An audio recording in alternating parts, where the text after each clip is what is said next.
একটা সাধারণ বাচ্চাদের গেম, যার 6টা ধাপ।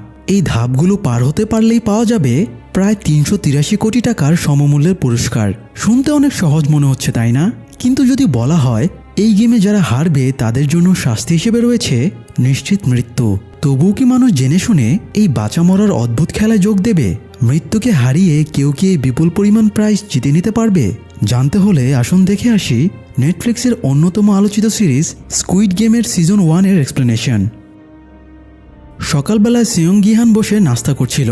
তখন তার মা তাকে কিছু টাকা দিয়ে বলে গিহান যেন আজকে তার মেয়ে গাইয়ংকে কোথাও খেতে নিয়ে যায়। আজ গাইয়ং এর জন্মদিন। গিহান একটা অকর্মক, জুয়ারি, ভাবলেশীন লোক। কোনো কাজই সে ঠিকঠাকভাবে করতে পারে না।